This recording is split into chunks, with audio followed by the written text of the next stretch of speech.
guys, and welcome to Sci-Fi-Vision for April 9th. It looks like I'm the only one on camera. I thought you guys were going on camera, but okay. I will be in one sec. Okay. All right. Well, I'll put this up while we're doing it. I made a thing. I thought we were showing pictures. I made the little logo thingy, so there, I'll put that up. No, yeah, we are. Well, that's true. If we do that, we'll only be on partly, I guess. Oh, I like that, Jamie. It's cool. Thank you. Yeah, that was really good. Time. Yeah, I decided to make some kind of logo for it, and so at least we have something. But so anyway, thank you anybody who is here listening to us. We are going to start talking about today. We're going to talk about season 1, and then next week, of course, we'll start on season 2. But our normal time is going to be Thursdays at 8:00 Eastern from now on. We can do 8 next week, so it worked out. So make sure you join us then. And every, what is it? I'm trying to think what night it's on. Sunday night at 9 Eastern when the episode drops. We're also going to have our watch party in Discord, which I will add the link to. If you have not joined our Discord, please make sure that you do, because we have lots of watch parties. And of course, our Yellowjackets show on Sunday and our Roundup show on Tuesday. Those are our 2 YouTube shows. And then the other thing I wanted to mention before we get started is that AJ and I, since Karen is not going to be there, are going to tomorrow. Yeah, hi Ark. Are going to. Whoa, why is it's not logged in? None of my other chat thingies are going. That's weird. Only showing the one. But anyway, tomorrow AJ and I are going to be talking to Taylor Napier, who plays Maxim on the Wheel of Time. So we have, decent length interview with him. So you guys can send those questions either through Twitter or through Discord before tomorrow afternoon, and we will ask them. So yeah, and I don't know. I might have to log out and back in because it looks like the chat is not working right. Let me see if I can. Oh wait, okay, it showed up now. If for some reason it's all there. To me, it is now. It wasn't to that, but yeah, I can't wait till Sunday either. Arc, it is a good show. Let me turn this off. All right, so I was gonna say, I guess if we put pictures up through most of it, we probably won't show through most of it, but oh well. So I guess I know we're not going to go through everything, but so for people who haven't seen the show, I think we should do sort of like at least a very quick, this is what you missed type of thing. I thought that we could do, and we don't have to spend long on it, but I think probably most people know what it's about anyway. But so I guess the idea is that there's I'm looking at my paper so I can read it. Mass parasitic fungal infection that's caused by a mutated strain of cordyceps fungus, which basically makes everybody into zombie-like creatures. And Joel, who loses his daughter, it's 20 years later in the present after the contagion starts, and I'm doing a really bad job, but okay. I don't know. I'm just like nuts today. But anyway, it starts in 2003 during the infection, and then basically the world goes to shit. And then 20 years later, he finds out that he is to take Ellie across the country by Marlene and him and Tesco. And they basically find out that she has been bitten, but she does not get infected. So the idea of the premise of the show is to get her across the country to the Firefly lab. The Fireflies are the Resistance because they can use her. Well, they tell him blood, or they make him think blood. Use her to create a cure for the disease. But as we find out at the end, obviously that does not go to plan. But anyway, we can kind of hit on, I guess, main points as we go. So I don't know. What do you want to talk about first? I mean, maybe big picture wise. So Jamie, you had played the video game, right? It's based on the video game. Yes. I didn't play it. AJ didn't play it. But I think one of the things that really has been great about the first season and about the show is the way it's kind of a zombie show, but it's sort of a new take on the zombie show, right? It's one of the few, I think, zombie type shows that I've watched that had sort of like an explanation that was grounded in science. Like going back to Night of the Living Dead, it was radioactive space junk that comes down to Earth, right? And where the creator was committed to never really explaining what happened. But this was based in a real fungus. Yeah. Yeah, and they even control its host, right? Yeah, I was going to say the opening of the episode kind of talks about that, where these two scientists are talking about the possible future before it happens, and it's a fungus, but there actually is really a fungus like that can affect ants that like changes their brain chemistry and can control them, but it doesn't kill them.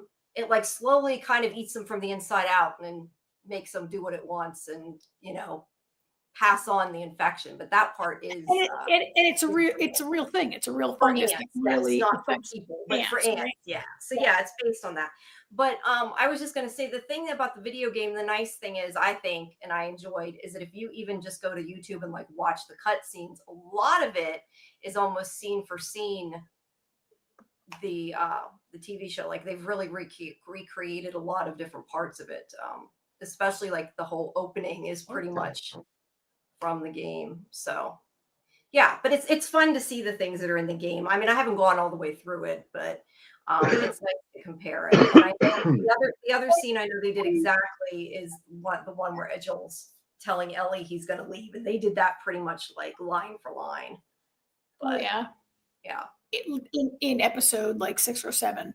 You mean when he tells her like when he tries to like stick Ellie with episode 6 when he's going to leave her with his brother. Yeah. But I mean, I know that when we started watching this, I know like it's HBO Max, it's prestige television. There was a lot of hype behind this, but I would say pretty much every other show I've watched that was based on a video game, like I didn't like Halo. I thought it was terrible. I didn't like Fallout. I thought it was terrible. Video game, I don't know if you guys have enjoyed some video game adaptations that came to television or movie, but I have not, except for this one. Yeah, definitely not like this. This is a really, I think, well-written story. And I think that the story, as much as you say it's sort of zombies, for people that don't like that, I mean, I think it's more about the characters than, the contagion. And I know they say that about a lot of things, but usually, like Walking Dead, yeah, it's about the characters, but it's still about the zombies. This is really, I think, is more about the relationship between Joel and Ellie. At least that's the part that I like the most about it anyway. I mean, I don't know, AJ, if you've watched any other video game adaptations that you thought were good. I'm trying to think. They all suck. Maybe Tomb Raider. I mean, Tomb Raider movies aren't. Tomb Raider, but those aren't like really. I mean, Tomb Raider was all right. It's not a series; it's a movie. And it's Ark. My son played the game, and he loved first season and he would be like, "Ooh, this is from the game, and this was like this," and like the beginning of the episode, the first episode, like all those scenes we see them in the truck. He's like, "That's like frame for frame from the game." Yeah, the whole them trying to get out, but I don't know. I know we're not going to go through each episode, but maybe if we just kind of go, I don't know, beginning, middle, and end. Yeah. Is the best. Yeah, of course. Yeah, the best way. But yeah, like I said, I think my favorite part is the parts between Ellie and Joel. But I think I honestly like the whole first episode though, that sets up everything, because it kind of explains the whole world. And I feel like if you watch the first episode and the finale, you probably would be okay for the most part. I don't know. Do you agree with that? Maybe the first two. I guess it's kind of continued from the first one into the second one. I rewatched most of it today. Most of the episodes are about an hour and 20 minutes, right? An hour and 18 minutes long. Yeah. Well, no, they're not quite that long because they all have special after behind the scenes. Behind the scenes, yeah. Take about 10 minutes. They're all. I'd say they're from about 45 minutes to an hour. No way. I watched for like an hour. I think like an hour. I watched pretty much all of them today. So I said 45 minutes to an hour. They're closer to an hour, but yeah. I mean, I kind of agree. I think that first episode did a good job of setting up Joel as a character and really like summarizing the entire fall of civilization. Like in this story, the whole world fell in like one day, right? Like the virus outbreak like takes everything down in basically a day. And I think they did a really good job of establishing like who Joel is and like doing the whole like apocalyptic breakdown or whatever happens, like when the Emperor gets his town, like it's very small. It's just his town and his daughter and his brother, right? But it's really tense. There are really great fire effects. Like there's a lot of fires. Like remember when they're driving past the neighbor's house and it's totally engulfed in flames? Yeah. And then later when they're driving, trying to flee, and that plane comes and crashes like behind them, that causes their car to wreck. Like there's a lot of really good effects and explosions. And I think we should talk a tiny bit, I was just going to say, about the beginning, because obviously it does start during their escape with his daughter getting shot because she hurts her ankle in that crash you're talking about, and they won't listen to him that she's not sick. And they shoot at both of them, but he kind of covers her and she ends up dying. And that's kind of what starts everything, because I think a lot of it is about his, I don't know, grappling with that grief, and more so not, I guess, ignoring that grief more than anything, because he really doesn't deal with it. And, you know, when he gets to Ellie, like it's hard for him to be around her and open up and take care of somebody because he's kind of afraid that the same thing could happen to her. Well, yeah, he doesn't want to get close to anybody because, you know, obviously you don't want to feel that pain again. Right. Well, yeah. I mean, Sarah dies in his arms, right? And I mean, is it because she's injured? No, that guy was gonna. I mean, there's a thing that happens, which there she is. There's Sarah, who was really a lovely child, right? Yeah, Nico Parker. She's the daughter of. I had the name in my head and then it went away. The one from Westworld, and she looks so much like her. Like you can tell when you listen to her talk in her real accent and see her, you can really tell. The daughter of Tandy Newton. Yeah. Oh. Yeah, I can see that. But I think there's a thing where the military was shooting everyone, right? Like we learn later that the military, like the only way to stop this virus was to like kill everyone, basically, right? They bombed major cities. They were both gonna be shot. That happens in Walking Dead also, where we see like entire FEMA camps are like we saw. Yeah. I was just gonna say the soldiers told the shooter because her ankles, because she's hurt. Though I mean, we kill her because the soldier doesn't. It seems like the soldier doesn't want to. Clearly, he didn't care enough. But we didn't hear what that shoulder. Was. We didn't hear. No, we didn't hear anybody say "kill her ankle's broken, kill her." We just know that he had orders to kill them. Right, because there's a possibility of infection. Of infection, right? Assuming. Yeah, that's what I meant. Anyway, I think they were indiscriminate. Anyway, you're right. They probably would have. Hi, Fletch. They were killing everyone, but anyway, like his daughter, that trauma defines him for the rest of his life, right? Of losing his daughter. Yeah, and that kind of is. You're right, Jamie. I mean, and that's kind of what the show is about on some level. Yeah, I just wanted to say though, there's a couple things in this show. This show to me always did get really freaky in certain moments. Not that they're necessarily meant to be scary, but are like really make you think. Like the opening, which is the scientists talking about how this could happen, and that if the world got warmer potentially or whatever, that if this virus or this fungus, is not a virus, I keep saying virus, went over to humans, that we'd be screwed. And I think that scene to me was always like, just gave me the chills. But then I think it's the second episode, you get, I have her name here. When we see the scene in Jakarta, her name is, I don't know if I'm saying it right, Ibu Ratna. She's a mycology professor. And that's what you're talking about, the bomb. They're like, what do we do to contain this? And she's like, bomb everything. Like basically you have to bomb to kill it, because you got to stop these people, because they find out that, the infection was spread by bite of a human. And it started, they think, in the bread, I guess, the grain and stuff that spread in episode 2. Yeah. Yeah. yeah, I those two scenes, I don't know, they just both gave me chills. And like I said, they're not necessarily scary, but they just, I don't know. I always thought those two were pretty strong. Okay, let's see. Sorry, my computer went. I was looking at Ark says, remember he has tossed children's bodies that were killed because they had the virus later on. Yeah. When he is working in the QZ, which is quarantine zone, and they are smugglers, and they kind of take any job that they can, and they show them killing people, throwing them in a fire, burning their bodies. Not killing them, I'm sorry, they're already dead. But they're smuggling because the other part of it is that he's trying to get to his brother, who had left Tommy, and he needs a Yeah, I mean, he was a Firefly. And he left. Yeah, he joined the Firefly. I think quit writing back. I think Joel has probably been a black marketeer for the entirety of the last 20 years. Like, I don't think he took it up to get money to find his brother. I think that was how he survived in Boston, right? True, but my point is that they're trying to get a truck and a battery to get there.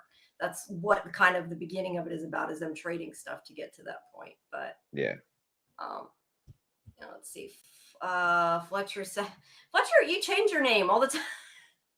Says, with season 3 confirmed, do you think they won't cover the whole second game in the second season, or will they create their own story for season 3? I think it's, from my understanding, pretty much confirmed that season 2 is half the game and season 3 is the other half of the second game. Yes, They're that splitting is confirmed. Yeah, and yes, it's been also, that's the other thing too. Season 3 has been confirmed. They actually posted today that it was renewed for sure. Not that there was any doubt, but yeah.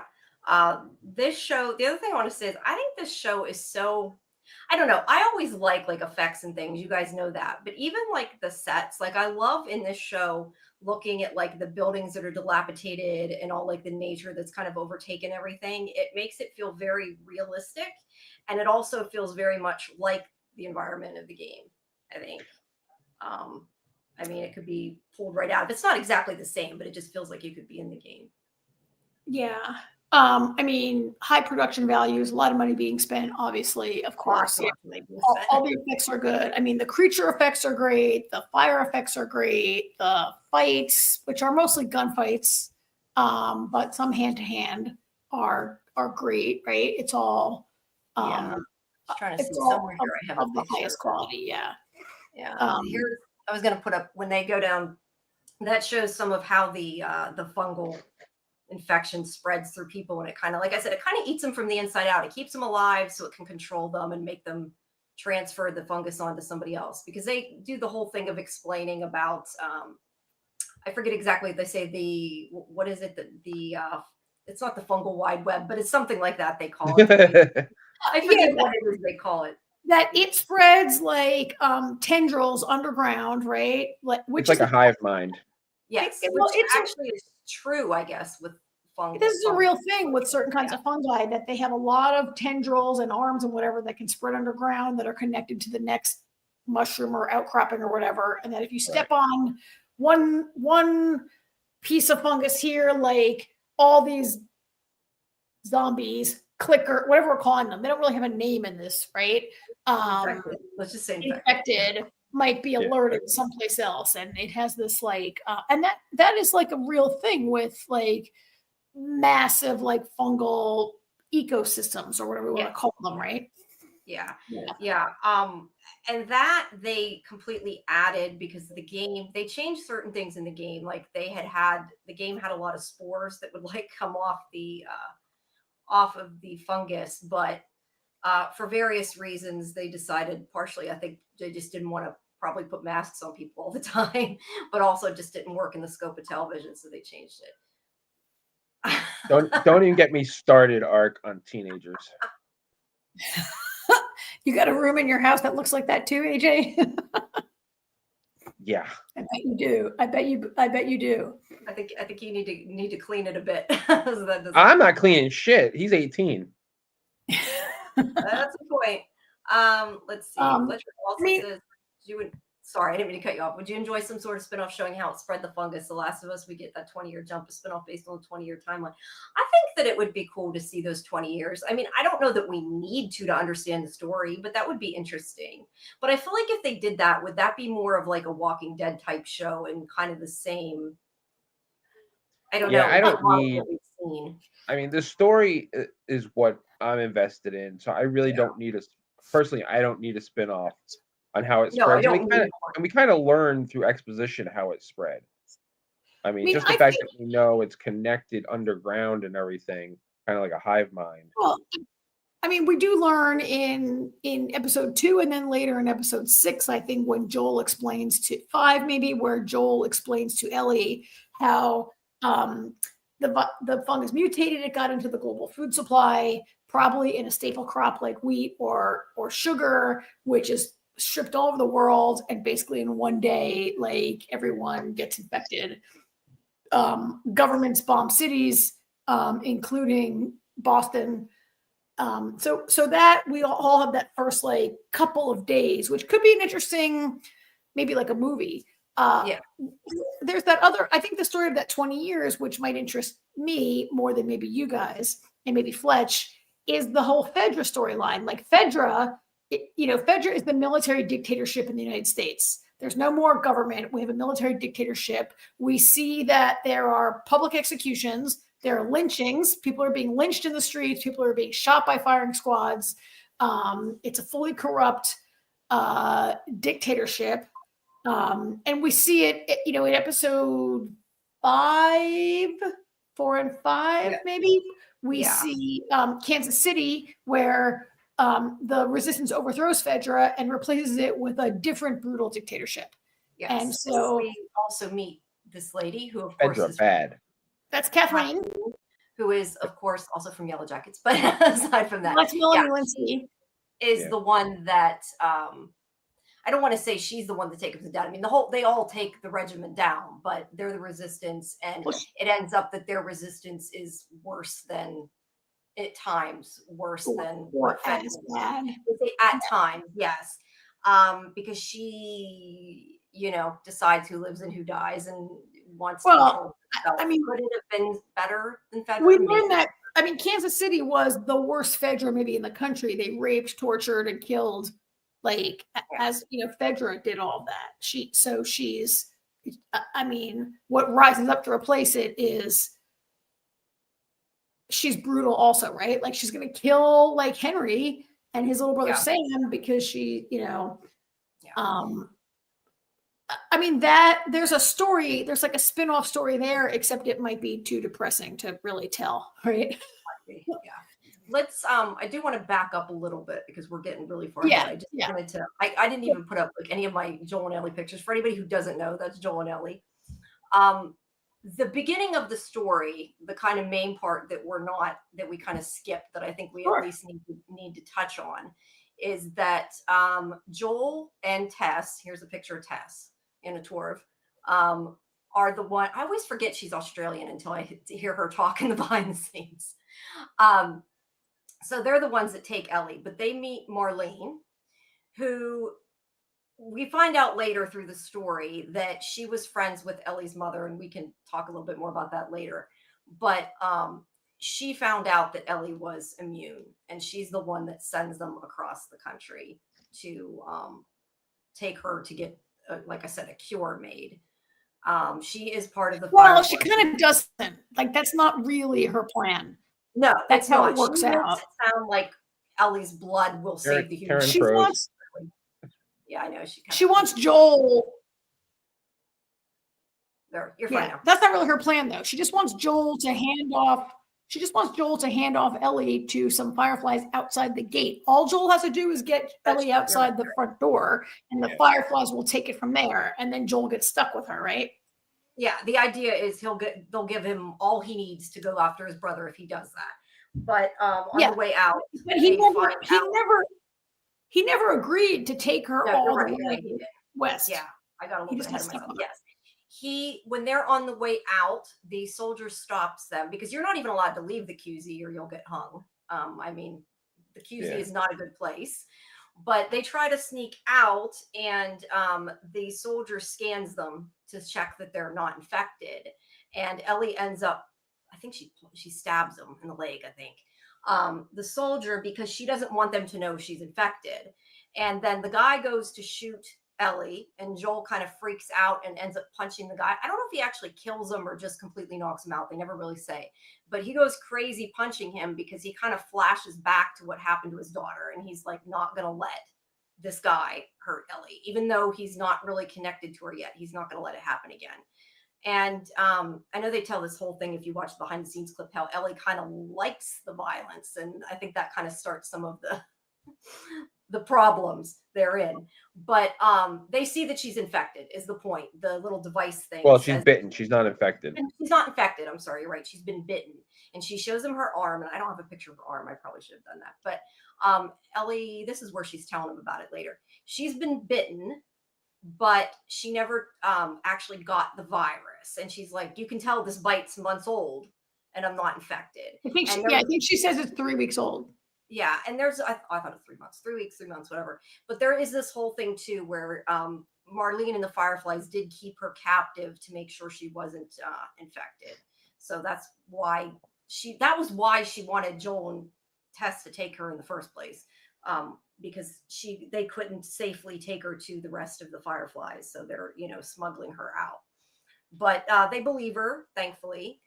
And the first part of the journey is with Tess and Joel and Ellie. And I also have a picture here of the clicker. As they go across to head to that, I think it's like a Capitol building. I think you said something like that. State building. House. It's the State House, yeah. They end up going through this museum thing, and they run into these clickers.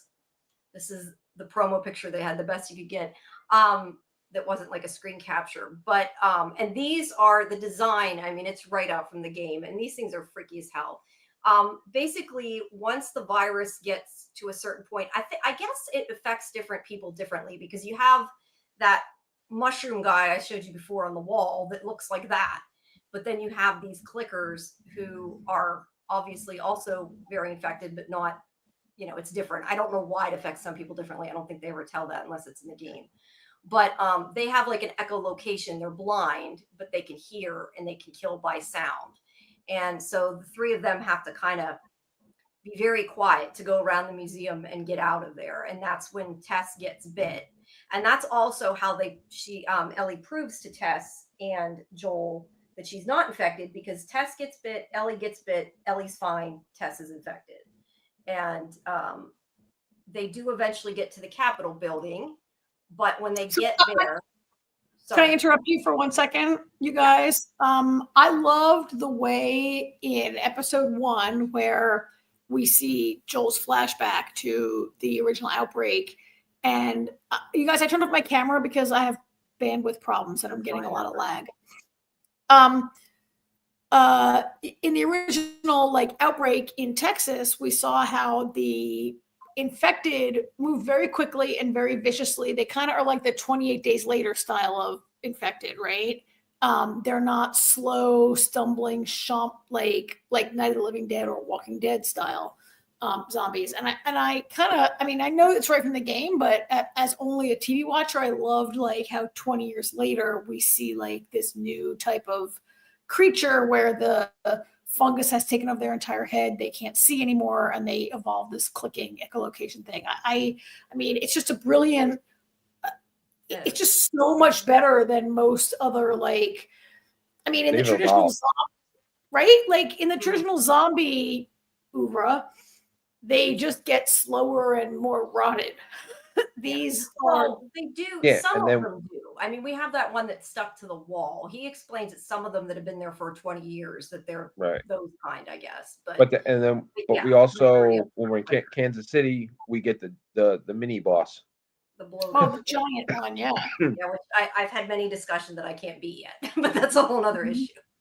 Mm-hmm. But yeah, as I was starting to say though, they do get her to that Firefly outpost that's at the Capitol building or whatever. But sorry, did I skip something you wanted to? No, I mean, it's the rendezvous point, right, where they're supposed to hand her off. The government building, whatever it is, state building. Yeah. And some of them got infected, and the ones that didn't get infected killed the other ones. And basically there was a shootout and everybody's dead. So they're kind of like, what now? But then they find out that Tess is infected, and she wants Joel to continue on with Ellie because she thinks that they can be redeemed for some of the shit they've done. And she says to take her to Bill and Frank. So that begins the journey, and they leave her there, and she sacrifices herself, and that's how we lose Take Tess. them all with her. Yeah. I mean, so I also loved, you guys, that shot where they get to the top of, like, I guess the state house, and they look out and you see like hundreds of infected. I'm sorry, I'm gesturing like I have my camera on. I'm looking but they look out, and down there they see like hundreds of infected who are like laying on the ground and like starting to wake up and come at them, right? Yeah, that's why they go through the buildings, because they can't go on the street. But yeah. Well, that's when Tess realizes they're trapped, and she's going to sacrifice herself in a spectacular fashion so they can. Yeah, and that's where they have the weird infected kiss thing. I don't know what you want to. The tendrils out of the mycelium. That reminds me of that scene. I forget what episode it was. Travelers, I think, of X-Files, with the hole out of their mouth. It reminds me of. Oh yeah. Fletcher asked something. I just saw that. Yeah, that there's a theory that she's slowly getting infected rather than not immune at all. Any wild theories? I mean, I had not heard that theory, honestly. I mean, we find out later that her mother was bit while she was pregnant. And that was why she doesn't get infected. I guess that could be a possibility, but I think the whole premise is that she's, Yeah, I haven't really thought about any like crazy theories. Yeah, I had never heard that. I haven't thought about that. I mean, the premise. I mean, to be fair, in this episode, like Tess says, like, it doesn't matter if she's immune. It matters that people believe she's immune. Like, I kind of like that. I mean, I like that idea, Fletch. I like that theory, which I hadn't heard, that maybe she's not. Maybe she is slowly. Maybe, okay, her mother was bitten while she was pregnant. Maybe she has a slow developing. Maybe her immunity is not 100%. Maybe she could be slowly becoming infected. Yeah, that's interesting. I had not heard that. I hadn't heard it. I don't know that I have any wilder theory, because it's the first time I've heard that. I hadn't really thought about it. I hadn't truly accepted at face value that she's immune, but I kind of like the idea that maybe she's. It's interesting though, because she still gets attacked. Like, a lot of times you see on things like this, when somebody's immune to something, like, the other monsters will ignore them because they have that gene or whatever. Right. Well, like Tess, they didn't really like with Tess, they didn't attack Tess. They just transferred the tendrils. Right, but I mean, they still bite Ellie. Ellie isn't like avoided because she's immune. Yeah, she gets bit again, actually. Yeah, she gets bit multiple times through the show. So she presents to the infected. She presents as uninfected. Right. Like, they don't smell it. They don't smell it. They don't sense it. The dog does tell her she can still get ripped apart by a clicker. So she's in episode 7. The dog doesn't smell it on her, right? Like, right. 7. I do like the fact too, and they don't really go into that much, but in that episode where Tess dies, the fact that she does save Joel. Like, they never really talk about it, but I mean, she gets bit because she kind of falls on top of him, and he doesn't get bit because she does get bit, which I think is interesting. I mean, I don't know. I just always think about it like, they don't really say, well, you didn't. You mean Tess is bitten? When Ellie gets bit, when Ellie and Joel get like sort of attacked by the clicker, Ellie falls on top of him and she goes like this, and that's when her arm gets bit again, and they kill the clicker, or they get away. I can't remember if he kills that one or not, but he does not get bit, and she does, because she says something after like, well, I guess if one of us was going to get bit, and that's sort of foreshadowing, because it wasn't one of them; it was two of them. Tess was bit, right? Yeah. Which she hides. I do wonder if there's other people maybe that could be potentially not infected. But I do have a question for you guys, because I wonder every time I watch this, because I had rewatched the whole season the other over these past couple weeks. In Walking Dead, when somebody gets infected, like they'll cut off their arm or whatever. Right. I kind of question they couldn't do that in this show, because at one point when they show the QZ, they I don't show think like a bunch of people that are amputees, and I kind of assumed that was insinuating they could slow the infection, but they never mention it again, at least not in the show. I don't know about the game, but So I tried to screen cap, but I can't because I don't know what I'm doing, and you can't just screen cap HBO, right? But when I was watching today, I was watching episode Okay. 1.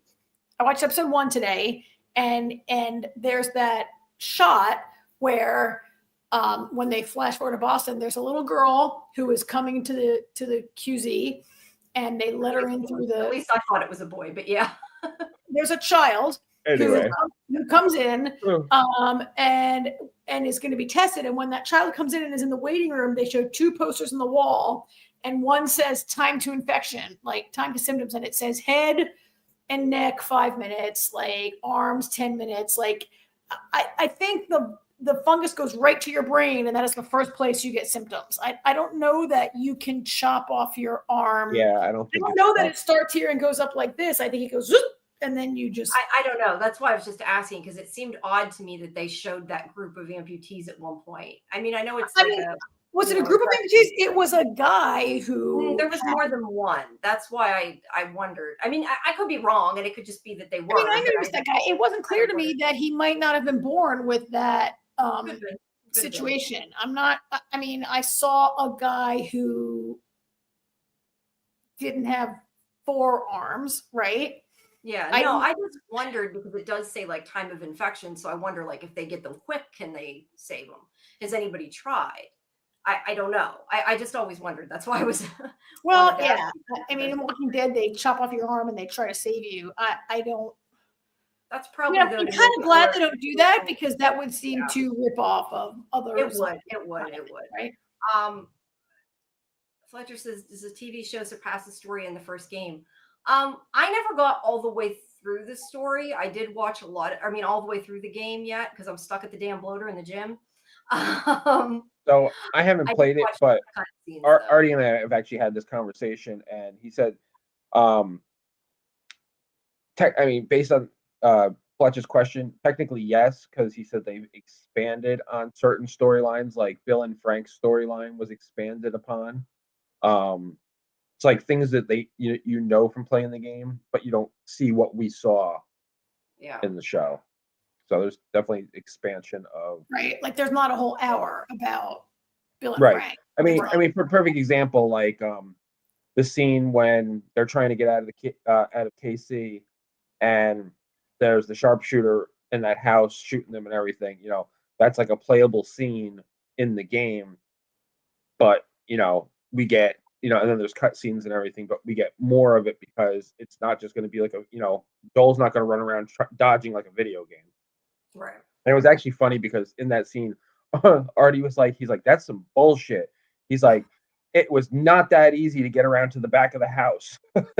In the game. That's funny.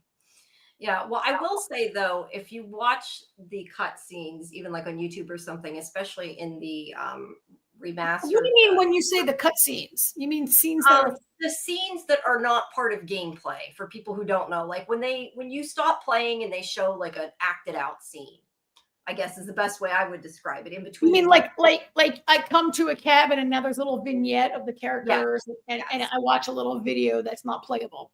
Right. Okay. All right. Even though I was just going to say, especially in the remastered new editions, the graphics are amazing, but the acting is also really good. I mean, they are watchable. I mean, I sat there that one time, and before all the season came out, I kind of wanted to see how it compared when we started watching the first season the first time. So I watched up to a certain point, and then I watched a bit more, because there are people who record all the cut scenes and even some of the gameplay to make a movie out of it, I guess is the best way to describe it. Well, there's gamers out there who stream it when they play. Yeah. But I mean, a lot of them put it together just so you can watch the actual story, and it is watchable. So they made their own movie of the story. based on. Yes. Yeah, because they just it's basically took written all the really well, but you cutscenes from the can- game and Are just. these, is that not a massive copyright violation Well, it's Have you gameplay. seen YouTube? on They YouTube? allow Okay, it. fair enough. I mean, Fair it's on enough. YouTube. But yeah, It's not like they you were can getting money from watch it. clips of it. But because it's I think a couple hours long. Ark says her daughter says the game's better than the show, but definitely holds its own with better continuity. Interesting. And Ark also says bitten while pregnant equals immune. Same plays they're using a Daryl Dixon. I like the idea of slow infection better. Yes, Daryl Dixon ripped off this. I've said that before. Oh yeah, in Daryl Dixon, that little French boy his mother was pregnant when she was bitten, and he is presumed immune. He has not been bitten the way. Yeah, I don't know that he actually is immune, but you're right. See, what they need to do is they need to have somebody that's pregnant and get bitten, and then the child is like half and half, like they can, like, like a daywalker, Karen. Right. Like Blade. Blade's a vampire, but he can walk in the day, like, and kill vampires. Right. Yeah. They need a zombie like new that. generation of people that are immune, maybe. But in Daryl Dixon, that child is not known to be immune. Yeah, we don't really know, and I tend to think he's not, but I mean, we don't really know. Whatever. But I mean, it's a thing that we've seen in. But yes, it is a play they're using for Daryl Dixon for sure. That's what they want us to think. That's ripping that off, and we've seen. It's probably a thing we've seen before in other types of. The way that girl in Twilight has a. Oh, come on, let's not even go there. I agree. Let's not go there. I gotta check something really quick. All right. So remind me. So I did not watch through to the very end of the season today because I waited for today and I had things to do. But Ellie's mother was like in labor when she was bitten, right? Like she was like, it wasn't like she was bitten second trimester. She was bitten at like the last moment. Yeah, right? It was either during labor or right before labor, but it was like during. She tells Marlene that she cut the umbilical cord before she was bit, but that's a lie. And that's why Ellie's okay. Whoops. I mean, to me, that's no, not Daryl Fletch. There's a kid that Daryl's taking across the country where they kind of. There's this little like boy that Daryl meets who is like has a cult around him of religious fanatics who believe he is like the chosen one and that he's immune, but it's because his mother was pregnant, was bitten, became a zombie, but she gives birth to a non-zombie baby. Wow. The Walking Dead totally bit off of The Last of Us. They completely copied the story. Yeah. They totally. Actually, I'm kind of remembering also a little bit of when what is it Day of the Dead where they're hiding out in the mall and that woman's pregnant and the guy gets beaten and the husband chains her to the bed until she delivers a baby who is a zombie. But yeah. I mean, this is a thing that has been done a lot, but it has been. All right. But, well, it's this child, Daryl. It's this child that Daryl like is trying to protect. Different show. Anyway, I think I was just going to say, I think we've covered the beginning of the show. I'm looking at the time and like thinking we're only past episode 2, so we need to move a little bit. Okay, so I do want to talk about the third episode because I think this definitely deserves discussion, which is the episode about Bill and Frank. And I don't know if I have somewhere here. I probably should have up the names of the episodes, which I do not have. The first one's When You're Lost in Darkness. The second one's Infected. This one's Long, Long Time. So not that this story is important to see in order to understand the series, and we don't got to go into depth. I just wanted to talk a little bit about how good it is.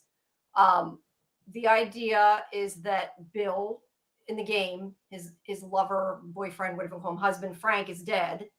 But in this story, we see as he meets him when he catches him in a trap, because basically he's his prepper. And he has, when the world went to shit and everybody was told to leave the town, he hid in his basement with all his guns and all his food and everything else. And then as soon as the military left, he took over the town and used everything in the town to create like a haven. And then I think 4 years later, Frank shows up. And the episode is their love story, them falling in love from the beginning to the end, when eventually Frank starts to deteriorate and they have like a double suicide, basically, is the premise. But I don't know. I just think it's a beautiful episode, and it's a really good love story. And I think it's Actually, it's funny because I've been watching it with Damon, getting because he hasn't seen it yet, leading up to the premiere. And after we got done with the episode, he said, "Wow." He goes, "It's only episode 3. Why did they play like the best episode, episode 3? They usually wait for the end of the season to play a great episode." yeah, I was like, "They got to follow the story." yeah, Yeah, I mean, it's tied in the sense that in the early episodes where we learn that Joel is getting messages over the radio, like they're playing top 40 songs over the radio to send messages, and those are coming from Frank and Bill, right? yes. They're And a couple Tess, that they trade with. and at the end of episode 2, Tess says, as Tess is going to die, she says, like, Joel, promise me that you will take Ellie to Frank and Bill, and then they will take care of Ellie from there. Don't worry about it, right? They'll get her to the Fireflies. So they are tied in. It's they're not in. Frank is not in the game, though. The idea is that Bill is a prepper and he has ammunition and everything else, because that's the idea in the game. You get to Bill, he gives you guns, all that kind of stuff. But yeah, they've made a whole story out of it, and it's kind of interesting that they went away from the two main characters that early in the season, but you kind of don't miss it. Like it works. No, it's just such a great episode. It is. It is. I mean, so Nick Offerman plays Bill, right? Bill, yeah. And it's a revelation for a character that an actor that who I'd always thought of as a comedian, right? And he's incredible in this role. And this character, I mean, so he's like a prepper or whatever, but he's a gourmet cook. He lives in a historic house that's full of antiques. He plays an antique piano. He's got refined tastes, refined skills. He's not maybe what you think of as your typical kind of prepper. And then it turns out that he has never had a relationship with any kind of romantic or sexual relationship ever, right? And he and Frank fall in love and have this sort of beautiful love story.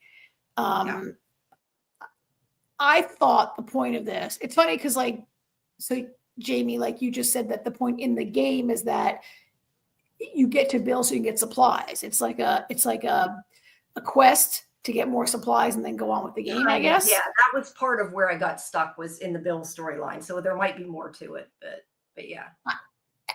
And yet I felt like this episode, as I watched it today and considered it again after seeing it before, that this episode really is about showing like an alternative to what there's another kind of survival that's possible. That's not what Joel and Tess have been through. And that there can be this beautiful, solitary, kind of incredibly, like, I think there's a point where Bill says, like, or maybe is it the letter, like his suicide letter that Ellie reads, or does he say it to Frank? He says, like, his suicide letter where he says something like, the world died and I was glad, or something like that. He's like, I never liked anybody. I never had any. Yeah. And when the world died, I was happy because all those assholes died. And then I met you. Yeah, I was wrong. And that there was, beauty and it was worth living is kind of the idea. And it's an art thing. She couldn't stop crying. Yeah, it is very sad. A lot of this show is very sad, but yeah, their story is definitely heartbreaking. But it's heartbreaking, but at the same time, they got a full life. I mean, Bill even says, that he got a life because of Frank. So at the same time, it's just, it's really nice. Do you guys recall, AJ, Jamie?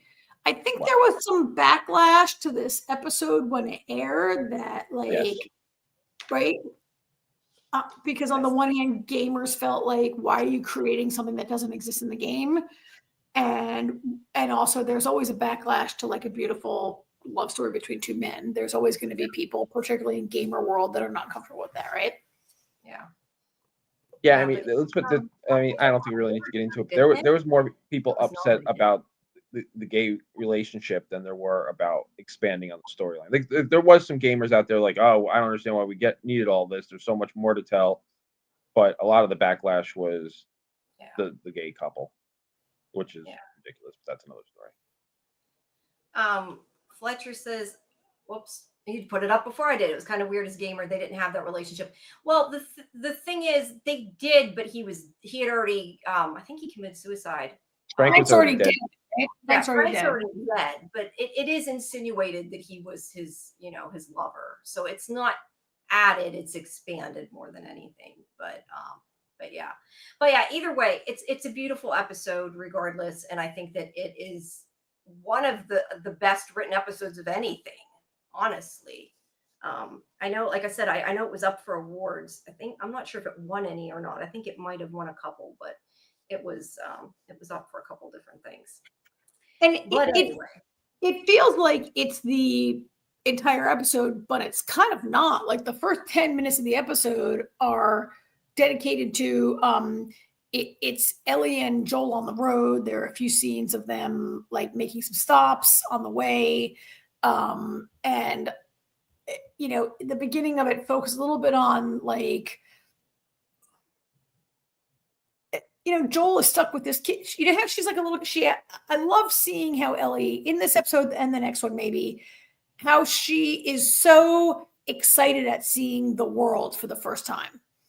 Yeah. Because she's lived in the QZ. She's never been outside the walls. Yeah. Like this infection, the infected have been around for 20 years and she's 12. Yeah.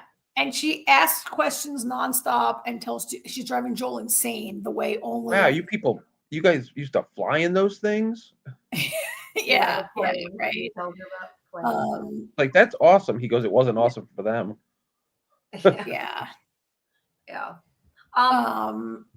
I think. And so. Sorry, go ahead. That's okay. No, go ahead, Jamie, please. No, I was just going to say the main part of the next part of the story, that's the only parts that are really important, is that Joel is attacked and Ellie ends up having to shoot because she took Bill or Frank, one of the twos, I think probably Bill's gun, and didn't tell him and put it in her backpack. And Joel gets attacked and she shoots the person that attacks him. And there's kind of like some, discussion on that. And she says she had to kill. That wasn't the first time she ever killed somebody. Well, that's in episode 4 at Kansas City. Yeah, that's in the next episode. This is when they get to Kansas City, which is what was taken over by, where'd my Kathleen picture go? I put them in order so you can find them. By Kathleen. And that guy behind her, see that beardy guy behind her? Yes, he's the worst. Perry. He is from the game, though. The actor that plays Perry, he was Tommy in the game. Which, I never did show Tommy. This is Tommy, by the way, Joel's brother, for when we get there. But that guy in the background played him in the game. And Marianne plays the one that plays Marianne, does the voice for Marianne in the game also. Marianne. Who's Marianne? Marlene. Or Marlene, sorry. Yes, Marlene is played by Marlene, the same actress, yes. And also Troy Baker is in the one episode as James, who plays Joel and in the game. And Ashley, what the heck's her last name? Ashley somebody. I hate when I can't remember people's names. I have my list up so I can look. Let's see. Ashley Johnson plays Anna,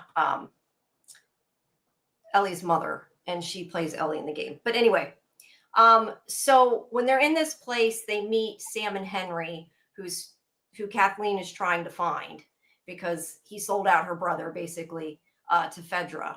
And his brother is the little one, Sam, is deaf. And there's a whole storyline with Joel agreeing to help them escape the city because he knows a way out going underground, because everybody thinks the infected are underground, but he thinks they're, dormant and that they can go that way. And a lot of that story was expanded on. A lot of this is I put up a review of the DVDs. There's a lot of behind the scenes features that explain a lot of kind of what was changed and things like that. But there's a storyline with them. Excuse me, Jamie, you played the game, right? I think there's a major like Easter egg, I think, in this episode where Henry is leading the group through the tunnels and they come into this sort of like schoolroom kind of space. Yeah, where they that's from stopped the for a game, yeah, while. yeah, That's from it's the game, right? yes, yeah, the area there, and there's a whole bunch of Easter eggs in there. Apparently, they talk about that in the behind the scenes thing. But at any rate, Ellie becomes friends with the kid, and they're going to go with them Sam. underground. And they end up getting, long story short, because we're trying to move through. Kathleen, in the end, is going to shoot both of them, even though all three of them. She would have shot Ellie too, because she's pissed that Joel killed, which actually I think Ellie killed. Isn't that the guy that Ellie shot? That she's mad that he's dead, so she's going to kill all of them. But anyway, when she's trying to kill them, I don't think I got a picture of the bloater. I don't think I uploaded it. But the bloater burst from underground and kills. Well, I mean, like 10,000 infected Yeah. come from underground. But the big moment is kind of the bloater. Well, yeah, I mean, that it's comes like a lot of. I don't know if it's supposed to be multiple infected together in one thing or what it is, but yes, no, I think it's like a giant bunch of infected. But it's like a double whammy. Like Kathleen she has to drop on them, and she's about to kill these kids. And first, all these infected bust out, and then when you think it can't get any worse, then this giant infected guy comes out. Right, the bloater, is that what they call him? You said, Jamie? Yeah, that's what he's called in the game. They don't really talk about it yet, but and they kill basically all the bad people, including Kathleen, and of course Joel and the two kids and Ellie get away. But it ends up that Sam, the little one, he's been bitten, and Ellie knows it, and Ellie she tells him not to be scared, and she uses her blood to try to transfer it to him to make him better. And I think she knows it's not going to work, but I don't know, she hopes it does. But it doesn't, and Henry ends up killing his brother to save Ellie. It's not really to save Ellie. It's kind of like a 2-second reaction when his brother attacks her. And then he's like, oh my God, what have I done? And then he kills himself because he's so, can't deal with the fact he killed his little brother. And that is also very devastating in the story. And yeah, especially like everything they went through to get to this point, and yeah, it ends up ending badly. So my favorite part of this episode, and look, I thought that there were so many great things about this episode. I loved the part where, where Ellie, when the infected burst out of the house and all hell breaks loose, and Ellie is trying to move through the chaos and get to safety, and Joel is up above and he's covering her. He's got a rifle and he's like a sniper, covering Ellie as she moves through the crowd. What AJ was talking about, isn't it? When you were saying that your son was saying it was hard to get behind the building. Yeah. That's what I thought you were talking about. Oh, that's part of the game. You're trying to get through there and get around the building. Yeah. I thought it was great in the show. I thought the fire effects were great. The creature effects were great. But I think my favorite part was before that happens, when Kathleen, the kids are hiding behind that car, and Kathleen is like, do it, come out so I can kind of kill you thing.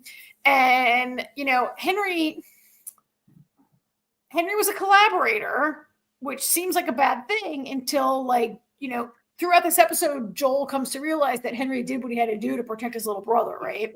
And that's why he's a collaborator. And there's a point where Kathleen's like, okay, I'm going to kill you. And Henry's like, okay, I'll come out, but please let Sam go. And Kathleen says, kids die. I'm sorry, but kids die. Do you think the world she says, do you think the world revolves around him? Do you think he's everything? And maybe he was supposed to die. Yeah. No. I mean, I think that really gets to Joel. I mean, I think that really speaks, Joel has lost a child. And I think to Joel, yes, the world revolved around Sarah. And yes, Sarah was everything. And I think Kathleen, when she's saying that, it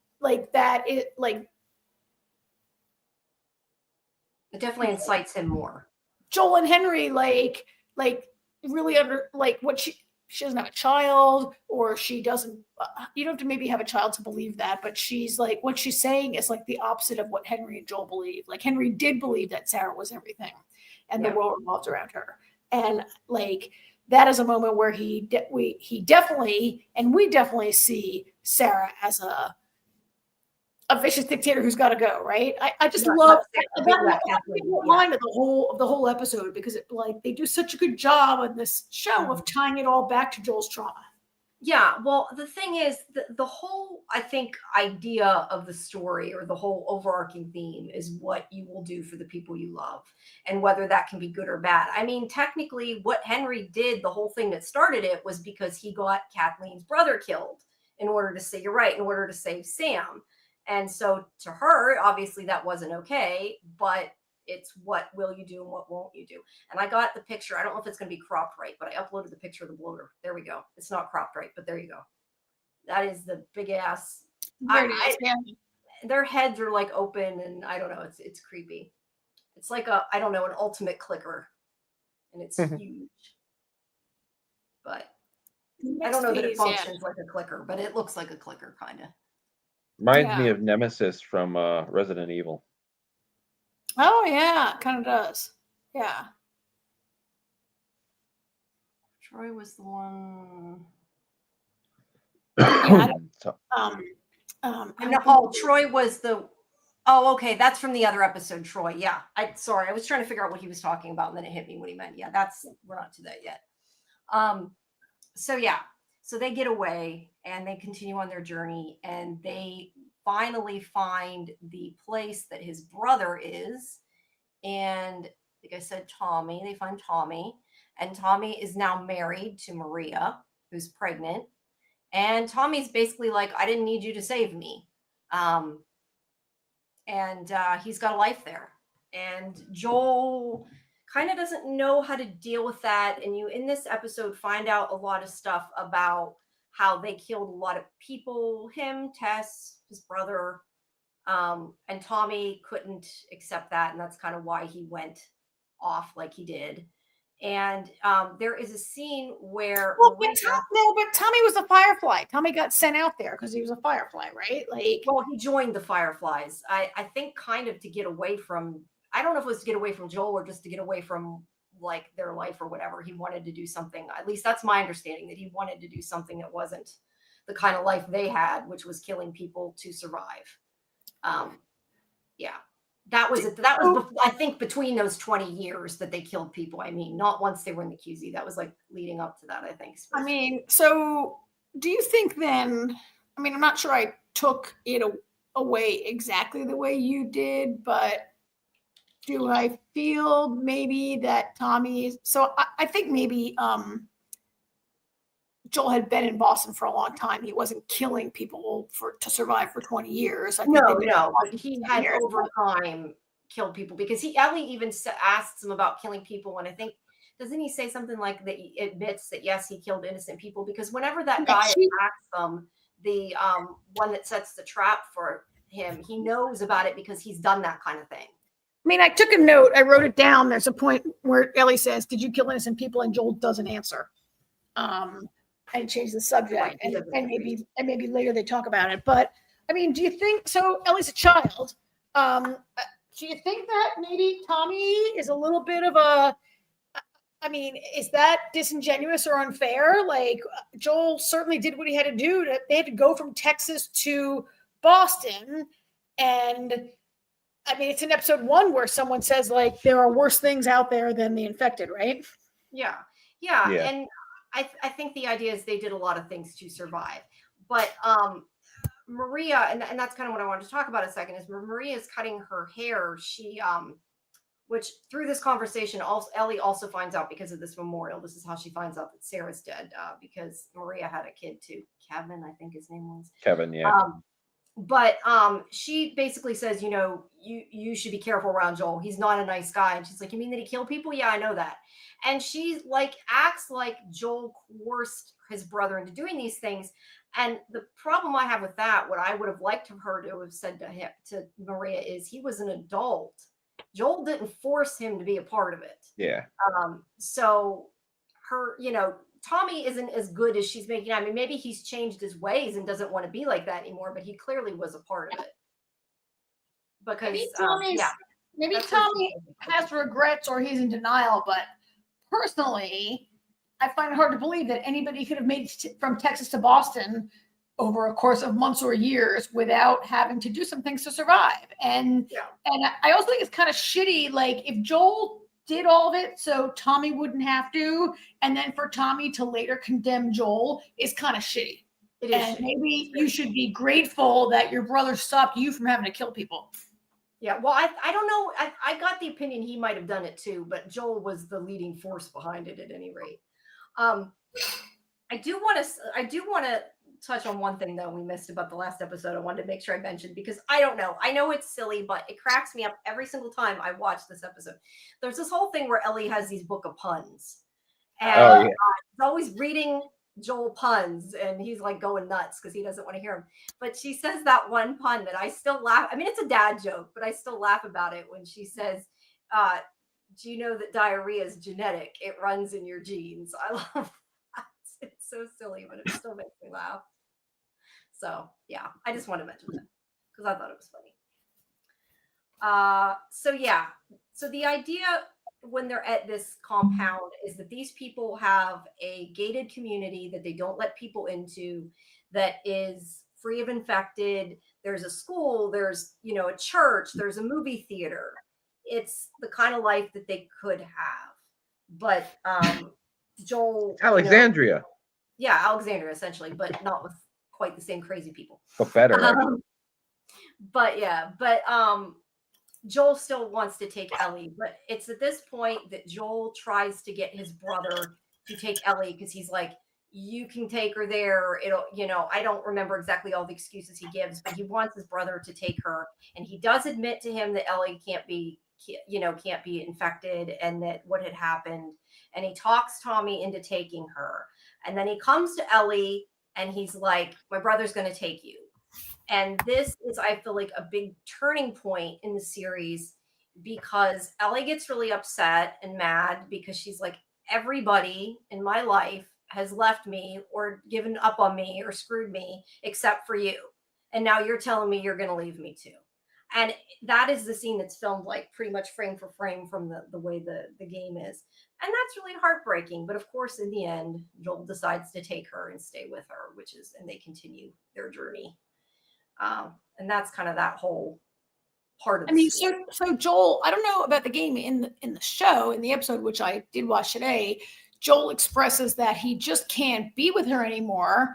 And he's telling Tommy, like, I feel like I'm failing her. Like everything I do, I'm failing her. And I can't do it. Like, Joel's at the end of his rope. And I think like, and I think the fact that Tommy's wife is pregnant and the way he acts kind of hurts him more too. Some of the stuff that Tommy says about having a kid, and it's bringing up, I think, a lot of bad memories and things.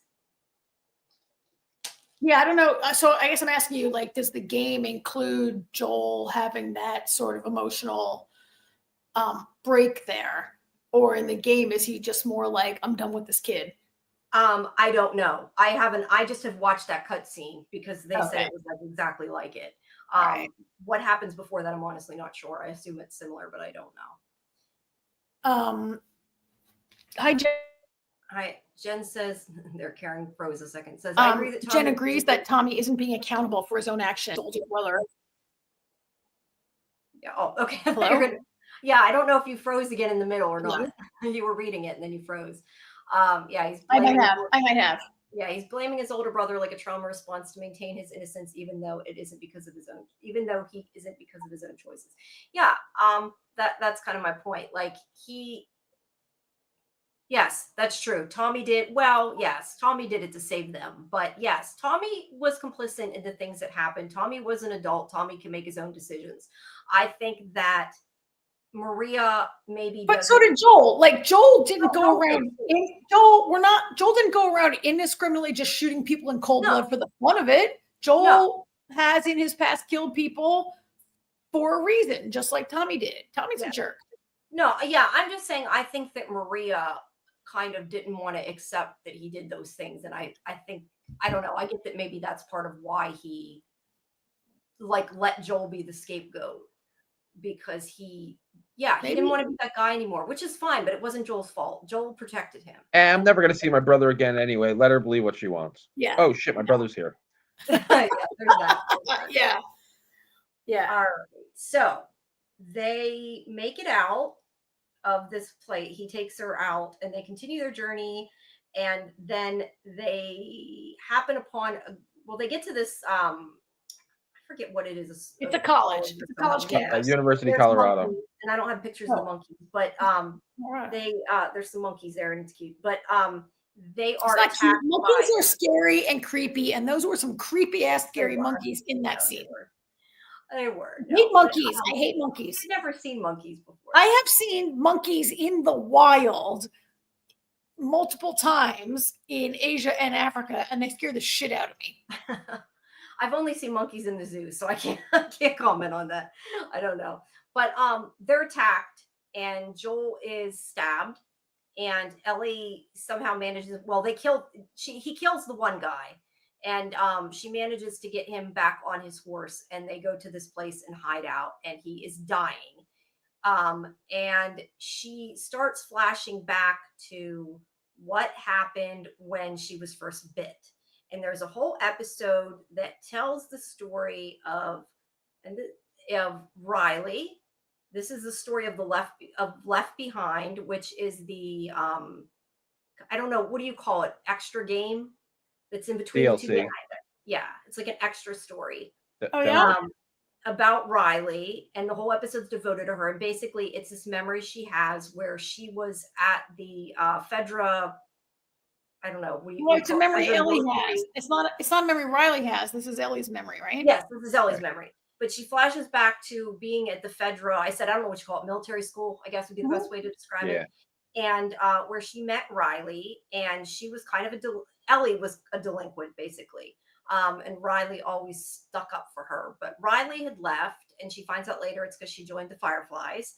But she comes back to get Ellie because she's going to be sent to another city, but she wants to tell Ellie goodbye. And she basically takes her on this date. They go to the mall that she gets the power back on, and they go all around different places at the mall and do things they've never done, like play video games at the arcade and things like that.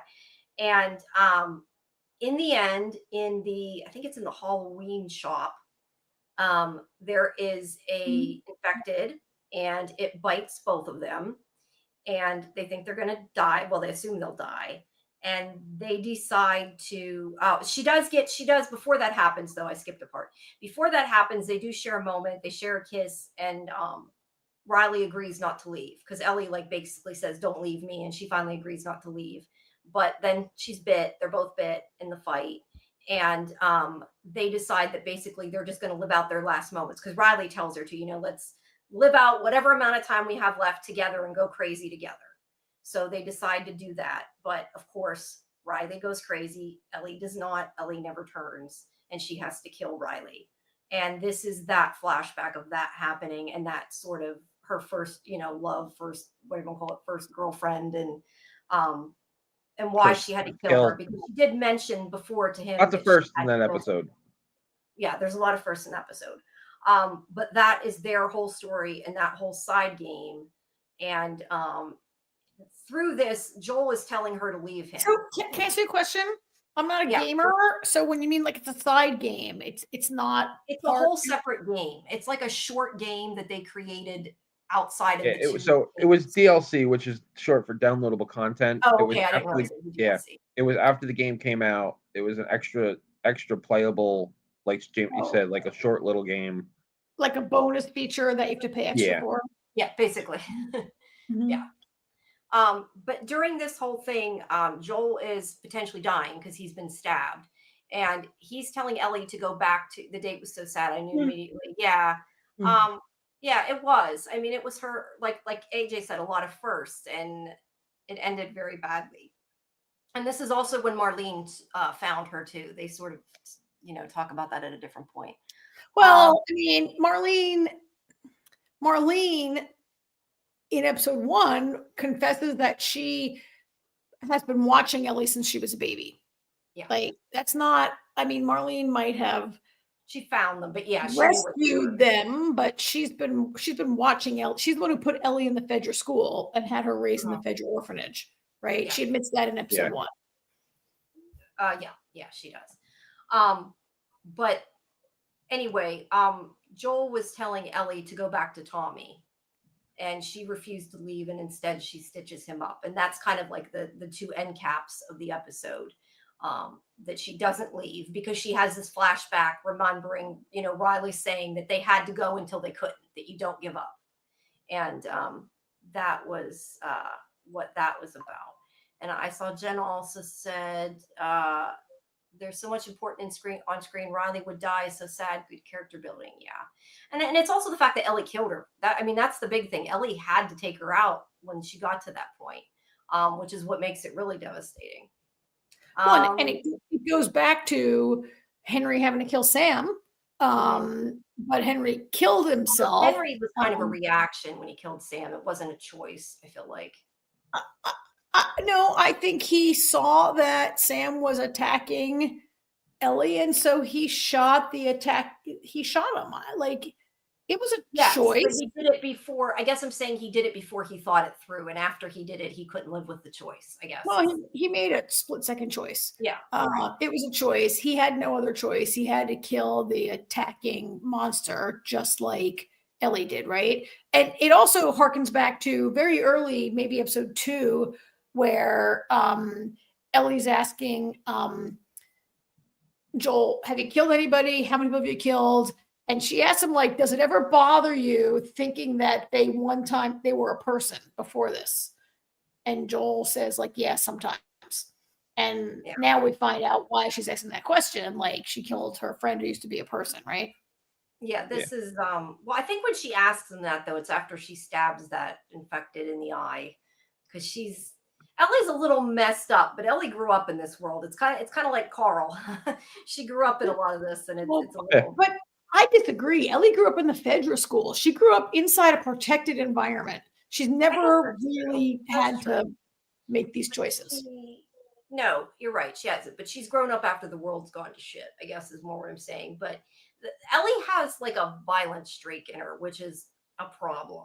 I mean, that's apparent off and on throughout the show. And is she violent, or is she an angry and impulsive teenager? Yes, that too. But most, and I could be wrong, but I would think most teenagers, even if they were, angry and trying to figure out the world, going and stabbing a half-dead person / infected, just like to see what happened. I mean, I guess maybe they would if they're investigating, but still, I don't know. She does supposedly have a lot of violence, and I think that will come out more later, probably. I mean, I'm told that will come out later, but yeah. I mean, I would say that we have often talked about Walking Dead, like, shouldn't you kill every single zombie you see? Why would you let one live when it could infect another person? Yeah, no, you're not wrong, but they do kind of drive the point home too, in a lot of the stuff that the writers talk about. That Ellie kind of likes the violence. I just put up. Yeah, so I personally don't feel like I see that on screen. I mean, I think I didn't see in that scene where she stabs that infected in the head, that I didn't see it as her. I mean, I did see her curiosity for the first time getting up close to one, but I didn't see her as being sadistic. No, I don't think she was sadistic, but you said she likes violence. Yeah, she likes violence. Like, she liked when Joel beat up that soldier. Did she like it? I don't think she liked it. I thought she was tests were both horrified. The writers have said. I mean, whether she did or not, I don't know, but they're trying to drive that point at any rate. All right. So all I'm saying is, like, I personally don't know that I see that on screen. I do see her as very angry person that could be expressed through aggression. But I think violence saves her life in every single episode. Yeah, that's true. And I mean, it's also a video game, so it's kind of right. But anyway, so I'm sorry, I just haven't watched those writer things, and to me, I don't know. AJ, do you see on the screen that she embraces violence and enjoys violence? Maybe I'm just not reading. Definitely enjoys guns.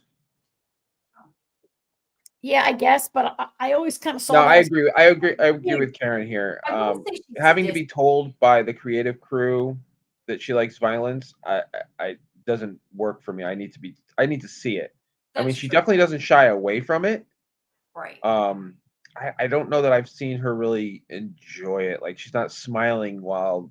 No, but she does seem kind of when he does beat that guy up. If you watch it, she does seem kind of like I don't know what the right word is. Interested in it, like thinks like doesn't care that Joel beat him up. Like yeah, I'm not saying she's sadistic. I'm just saying that she doesn't have a problem with the violence. She maybe is getting to Well, be. that's a totally different. That's Yeah, a totally I know. different thing. She's definitely desensitized to the violence. Maybe I that's a mean, better. That's a completely different do thing we than what. not think It that, is. do we not think that Fedra was raising her to be a jackbooted thug to like commit violence against the population? True. No, you're totally Maybe, right. right? Maybe she has been.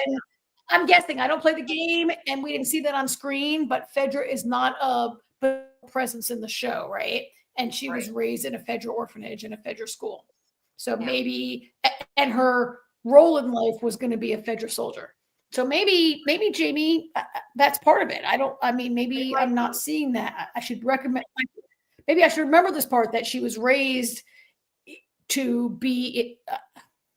To be a killer. I'm not saying that people in the military. I'm not saying that people. I don't want to say anything about people in the military, but within this show, Fedra is not in a post-apocalyptic world, or maybe a little more raised for that. Yeah, that's a good way to look at it. She doesn't enjoy it. She understands it. She has no issues using it when needed. All right. But if the writers are saying she enjoys it, fine. Yeah, maybe I'm not even explaining it right, but there is a lot in this next episode where even that David says, you're like me, you have a violent heart. And I definitely think it's implying that she might, even if she doesn't yet, that she'll end up in that. Okay, but David's a cannibal. Yes, I'm getting to that point. No, she's not a cannibal. I don't mean that. But when she's shooting a deer to save Joel when he's, dying because he had been stabbed. And she is found by this group of people, David, who, as you said, is a cannibal. And also James. I added a picture of him because that is Troy Baker, who played Joel in the game. That's why he got that part. But they find her, and they are actually the same group of the people that attacked Joel. So they intend to kill Joel. And basically, this guy runs a cult. Karen, I know you hate the cults that are in all this show. I hate cults, man. I hate cults. But yeah, he runs this cult, this town. He was supposed to be a preacher, and he runs this town, and he's their leader. And he's really creepy and has issues, and he is grooming these kids, it seems like, he definitely tries to groom Ellie. He captures Ellie. He wants her to be his, I don't know what, bride, I guess, kind of.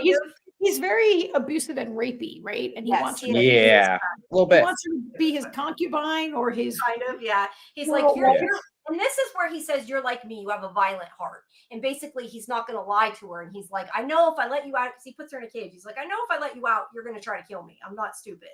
And he's like, we can work together. Joel's going to die anyway. It's basically what he says. And he's like, I'll go save him. You just have to work with me is kind of what he says. But Ellie's not stupid.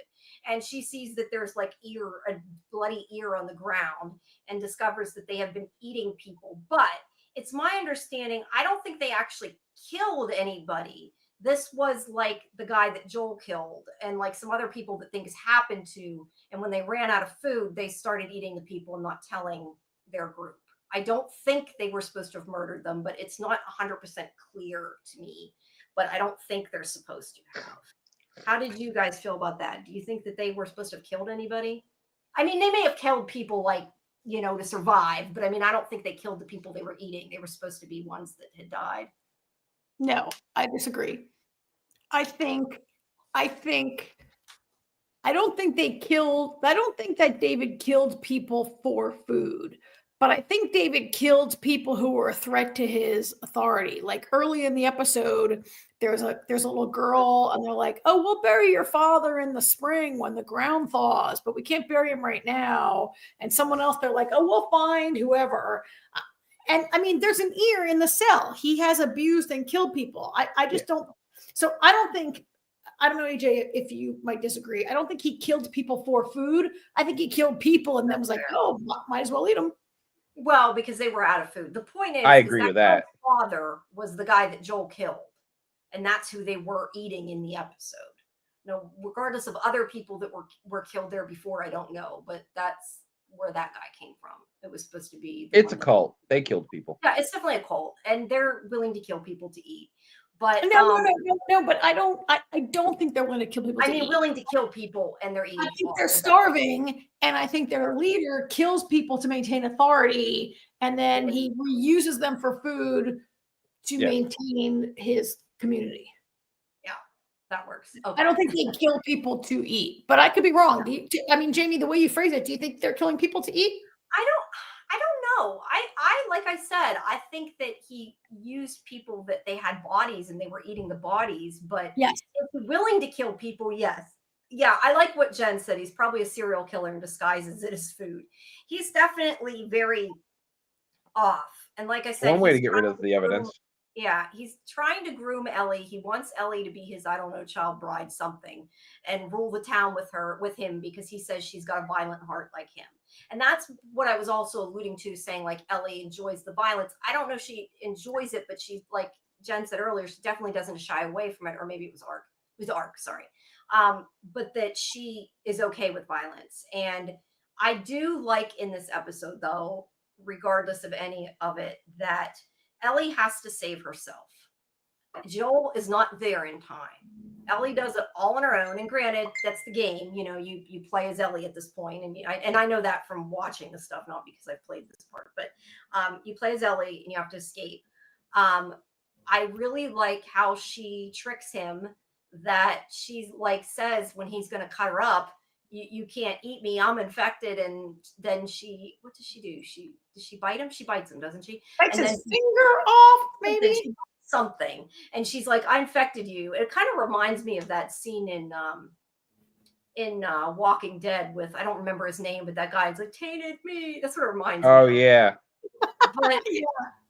But she's using it to distract him so she can get away, and she cleavers Troy's character in the neck, kills him, and eventually she ends up, like, there starts a fire and they're almost, David's gonna fight her, and then eventually she just like hatchets him and keeps fighting him and ends up totally bloody, and yeah, she makes it out.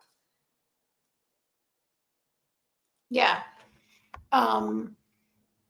It's great, right? And yeah, she, as you said, she saves herself. This is the first time she saves her. Not the first time. And when she killed Riley, she saved herself, right? Yeah, that's true.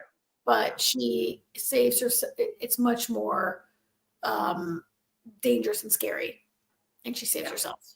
Yeah, and it's clear that it, as much as she went through it, it has affected her. Also maybe getting like raped and like kept as a child bride was a whole extra creepiness factor of this episode. Yeah, I don't think he was supposed to have did anything, but he almost did, definitely. He definitely had intentions. Yeah, he definitely had intentions. Jen says, Ellie understands this first. She has to kill to survive the world she was born into. She definitely likes it. And it's shy that is the way. I'm guessing that was a autocorrect.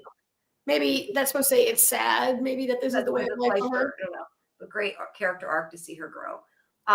Yeah, I don't know. But it's definitely affected her. And yeah, you're right. She saves herself and is confident she can kill and not freeze. Yeah, because a lot of people would freeze. But Joel comes to her rescue basically too late. He comes to get her, but it's after she's already saved herself. And but yeah, he's doing better. Oh, I did skip the one part that I guess if you're trying to know what happened, you do need to know.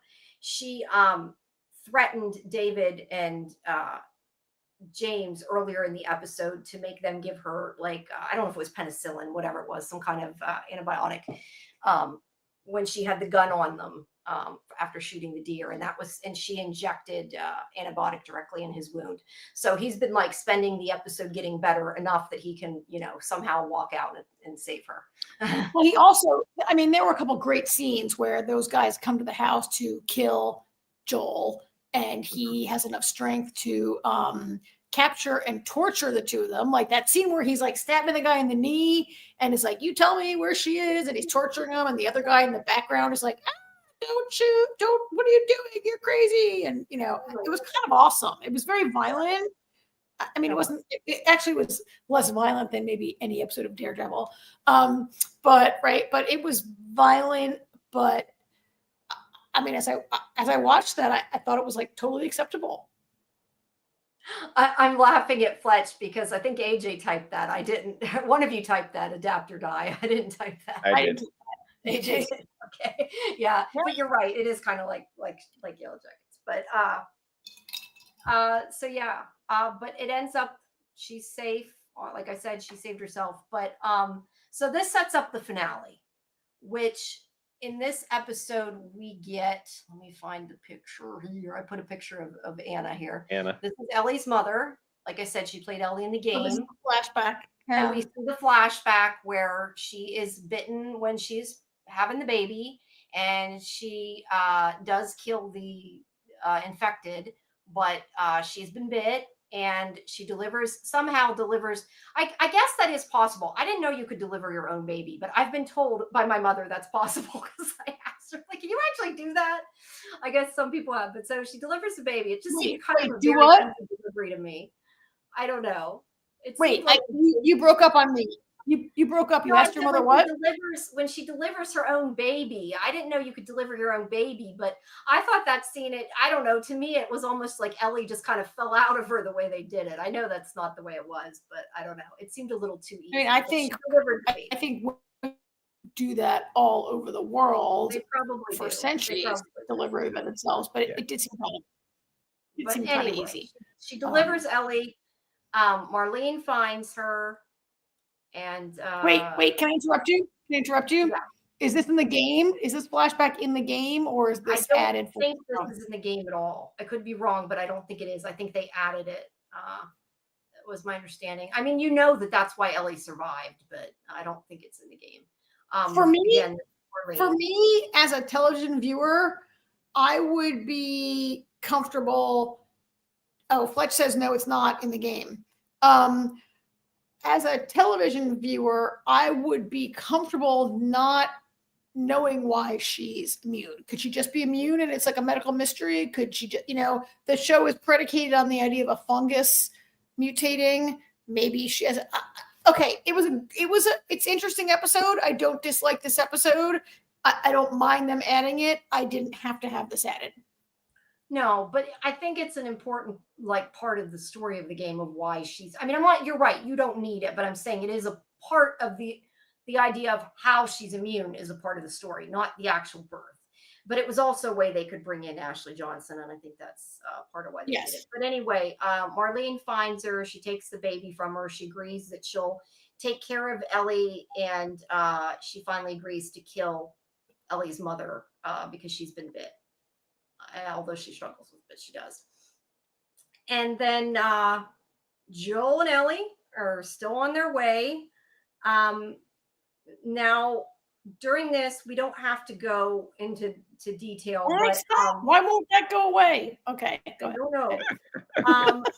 Joel, we learn a couple things in this episode. The one important takeaway from this episode is throughout the season, or not throughout it, but earlier in the season, Ellie had made a comment about a scar on his face. I never knew what scar she was talking about. I didn't see it, but a scar on his face, she made a comment. And he had said that the person that shot him missed.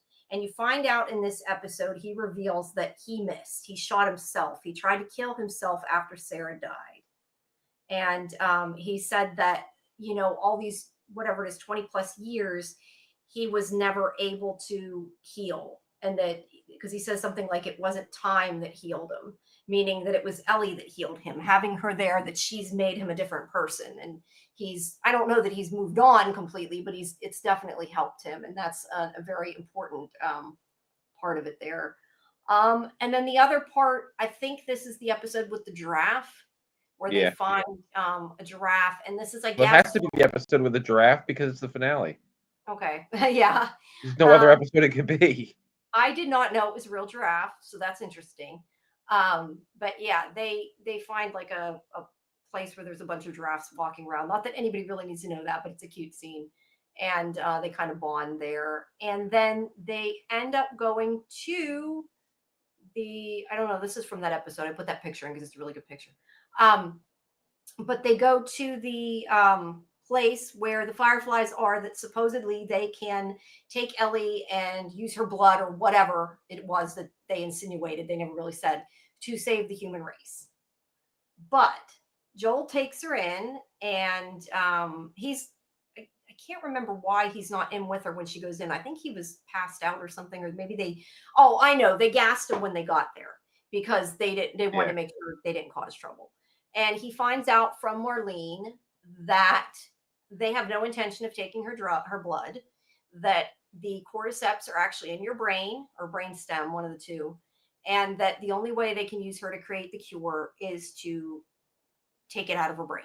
So they have to kill her. And she's like, we didn't tell her. She didn't get upset. She won't know. I'll give you. And the thing that I find funny is in all this, she never even offers him all the stuff that she offered him before. Not that Joel would have taken it, but she doesn't even say, you got everything you wanted. We're giving you your truck and all this to try to calm him down. She doesn't even attempt that, which I found a little strange. I don't know if it's just, it wasn't in there, but was it ever confirmed the procedure was 100% viable, or they were going to kill Ellie before knowing it would work? I do not think so. I agree.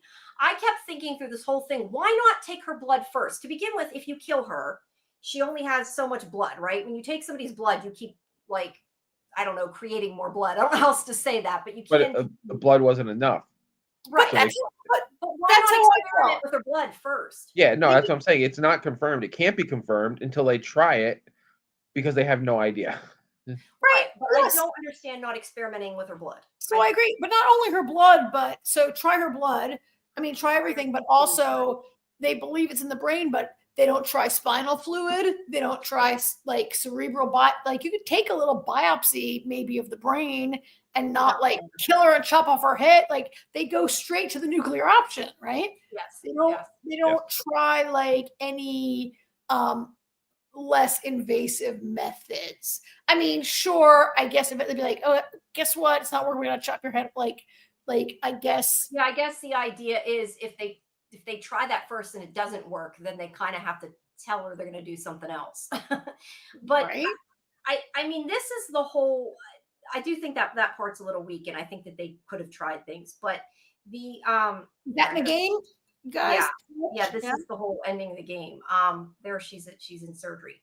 So Joel finds out, flips out, starts killing people to get her back. I mean, kind of the big thing is here, it's the question of whether what he did was right or wrong. And this goes back to what you're willing to do for the people you Needs love. of the many outweigh the needs of the few. Yes. And this ending has been debated for a long time, and people have fought about it and disagree and everything else. I mean, the problem is that I think, or at least what I think he should have done, is I think they should have told him and Ellie should have made the choice, because I think Ellie would have said, yes, this is what I want to do. But at the same time, Joel wouldn't have let her make the choice. And also Ellie is a minor. So I don't know that the fact that Ellie's a minor in the world we live in here, doesn't matter. But I think that Ellie would have chosen to give her life. Well, we don't know what Ellie would have chosen because she wasn't given the choice. Yes, and that I don't think she would have chosen. I don't think she would have chosen. I think that much of what we saw this season was a child learning the outside world, and like really, I think she would have wanted to have a life. And I don't see Ellie maybe as being like, yes, I will sacrifice my barely having a life for. I just don't see that. I saw her. I feel, I kind of feel like, it's the, like I said before, it's the needs of the many outweigh the needs of the few debate. In this universe, I'm with Joel. I kill everybody and save Ellie. Yeah. Well, simply because in this world, screw the many. I also think, I'm sorry, Jamie, go ahead. No, I was just going to say, I think that I mean, it's the morality issue, and it's the big issue. Like, what are you willing to do? I mean, if you were one of the people that's going to die that this girl saves, and it wasn't a girl he knew, this may have had a different outcome. But I think I feel like this true. kind of went beyond like, what would you do to help the people you love? I think this is Joel's journey back to being a father again. Yeah. He lost his child. He held Ellie at arm's length for a long time, and he was her foster father. And I think he really is her father at this point. Yeah. And so I think what if a child is very different than like what I would do to save you guys or to save my brother or to say, like, I don't have a child, but I think that's always like presented as the ultimate thing, right? Yeah. And I just think that I think Joel did the right thing also. I think it would have been different if it was somebody he didn't know. And it's like I've said this before. Just like against that secure 1 per million. And that's kind of my point is I like to when there's things like this, I like to try to see the other point of view, because we've talked about this a lot. I know with Negan's people when I've gone into this before. I mean, I look at it as, what if it was somebody he didn't know and this cure would save Ellie? Would he kill the girl? It depends on who you're sacrificing. And is it right? Is it wrong? They're like, we're going to kill Marlene. If we can chop Marlene's head off and take her brain and maybe save Ellie, we would have had a different. Okay, fair enough. And that's what the whole story's about. Yeah. You're kind of with Fletch. Fletch is, I'm against that. In that world, there's possibly. Yeah, it says to kill her, and he says he was with Ellie for what, a half a month. It's the safety of humanity we're talking about. Been a lot longer than that. Yeah, well, it was longer than that. It's Joel. He'd killed plenty of people during those 20 years. It could just be another one for the cure. But that's why this issue has been so heavily debated. Right. Like I said, I kind of fall somewhere in the middle. I don't think that he should have killed Ellie, but I think that maybe if he had given her the choice, that would have been a little more fair. I believe, I know Karen doesn't necessarily agree with me, I think that Ellie would have chosen to save the human race, because she even says later, like, about losing her purpose, I think, or something like that. But he makes the choice for her. I think the biggest problem is, Jen says, I'm torn, giving her agency to make a choice or making it for her. I don't think his choice is selfish. The season she grew up and she's not done growing. Should she sacrifice herself now? Yeah, and she is a minor too. She really can't make the decision. And yes, AJ, you're sure right. She can. In this world, there's no more. That's not, she's 12 years old. You know what?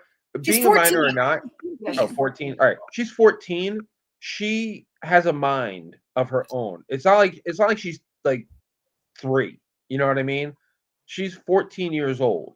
She can make a decision for herself. And not being given that choice, I'm with Joel on this one. I mean, I love what's going on in the chat. Like, let's just like imagine Ellie was the cure. Joel effed it up for the human race. But Jen says if she is the cure, draw blood, store it, keep living. Let her make the choice later. Like, that goes back to the part where Jamie pointed out, like, they don't start with minimally invasive studies. They go right for kill her and chop her brain up, right? Like, I think the big issue is, though, probably why they don't too, though, is if they give her the choice and she says no, then what? Then they're going to force it anyway. Or if she leaves, she could die and they could never get the chance. They're not willing to take that chance. He looked at Ellie's own daughter, which is why he did it out of anger of not losing Ellie. Yeah, I totally think Joel was legit, had a right to do what he did, but that doesn't necessarily make it the correct moral decision. And I don't know what the right answer is. That's why I said I think maybe she should have had the choice, because I don't, and it wasn't somebody making. And that's why this is a conversation that'll never. There is no right or wrong answer. And I'm not a parent, and I can't say what a parent would do, but a TV parent would make no other choice, probably. TV parent, I'm sure. Yeah, well, even a real parent, I would think 9 times out of 10 is probably going to save the kid. And that's why I said I don't, begrudge him for doing it, but like I said, what if it was somebody else to save Ellie? And I think that there's two things I think about this, and I have not. I mean, I've played pieces of the second game, but not enough to really know the story. So it's just my own opinion. I think that when Ellie finds, because the thing is, he lies to Ellie. Ellie says, "Promise me that this is what really happened," because basically he shoots his way out, takes her out. He ends up killing Marlene because Marlene tries to stop him, and he tells her that they couldn't do it. Cure didn't work, and that she couldn't save people. And she makes him promise that what he said is true. And I think two things are going to happen. One, I think that when she finds out, she is not going to be okay with it. I think that it's going to cause a major rift between them. And yeah, and then the other outcome, okay, I guess some of it maybe we know from if you know what happens in the game. But yeah, I think that there's definitely going to be fallout, and there's going to be repercussions because it is such a big part of the story. Like, you mean pregnant, would her kid be immune also? That's a good question. That is a very good question. good question. I just wanted to point out something that we didn't mention. So the actress on the left here, that's Laura Bailey, who does the voice for Abby in the second game. Oh, okay. Yeah. I did not know that. I feel like it's been word keeping immune also. I don't know, because she would be impregnated by a person who is not immune. And I don't like genetically, I don't know if immunity is always inherited, right? Like, I have immunity to measles, but if I had a baby, my baby still needs the measles vaccine eventually, right? So I think, I don't know, but she might be, because other kinds of immunity do pass. The problem is none of these things can be tested without killing people.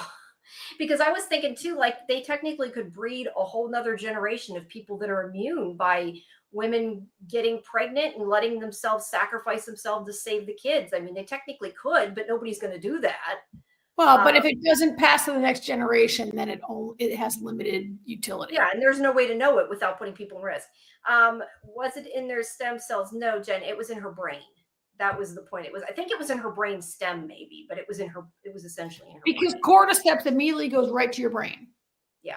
And so they believe it was stopped in her brain somehow, which is crazy because she says she cut the umbilical cord, so it is implied that it's about blood passing the placenta. Like the idea that she cut the umbilical cord. She says, "I cut the cord," and that stopped it. Well, she lied. She said that she cut the cord before she got bit. That clearly was a lie. Right. So, but you're right. It would have to pass. But that means that other people believed it passed the placenta when in fact it didn't. It went straight into her. Right. I don't understand how it would get to the baby without passing the placenta. Yeah. But whatever. The other thing is it's also a fungus, not a virus. That's the other thing that I think everybody tends to forget. The only way into the baby placenta, unless it could somehow get that quickly through the amniotic fluid, right? Yeah. I don't know. At any rate, I don't know what would happen. But circling back, Jamie, you're suggesting that Joel says, "Oh, it didn't work. There's no way. Like, it wasn't going to work. Yeah, let's get out of here." And you're because suggesting otherwise she never would have left.